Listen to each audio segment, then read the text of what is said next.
కొత్తూరు రంగారెడ్డి ఏరియాలో gated community plots సేల్కి అవైలబుల్గా ఉన్నాయండి. మీరు చూస్తున్న ఈ వెంచర్ వచ్చేసి బెల్మౌంట్ కౌంటీ. ఇది ఒక గేటెడ్ కమ్యూనిటీ లేఅవుట్ అండి. దీంట్లో మీకు 150 నుంచి 600 స్క్వేర్ యార్డ్ సైజెస్లో ప్లాట్స్ అవైలబుల్గా ఉన్నాయి. East facing, west facing plots and corner plots కూడా అవైలబుల్గా ఉన్నాయి.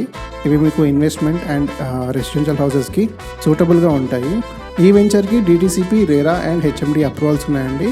మీకు బ్యాంక్ లోన్ ఫెసిలిటీ కూడా అవైలబుల్గా ఉంది. ఈ వెంచర్లో premium developments and world class amenities plan చేయడం జరిగింది. Price 15,000 rupees per square yard quote చేస్తున్నారండి, స్లైట్లీ నెగోషియబుల్. ఈ వెంచర్ మంచి బూమింగ్ లొకేషన్లో ఉందండి. ఈ వెంచర్ చుట్టూ Microsoft data center, PNG, Natco pharma, LV Prasad institute, MSN labs లాంటి పెద్ద పెద్ద కంపెనీస్ సరౌండ్ అయి ఉన్నాయండి. సో దీనివల్ల మీకు మంచి అప్రిసియేషన్ వాల్యూ లభిస్తుంది ఫ్యూచర్లో. JP దర్గాకి జస్ట్ 1 కిలోమీటర్ దూరంలో ఉందండి ఈ వెంచర్. ఎవ్రీ 15 మినిట్స్కి RTC బస్ ఫెసిలిటీ కూడా ఉందండి ఈ వెంచర్కి. 100% క్లియర్ టైటిల్స్ అండ్ లీగల్ క్లారిటీతో ఉన్న ప్లాట్స్ అవైలబుల్గా ఉన్నాయండి ఫర్ సేల్. ఇంట్రెస్ట్ ఉంటే కనుక for more details and site visit కోసం ఇప్పుడే మాకు రీచ్ అవుట్ అవ్వండి.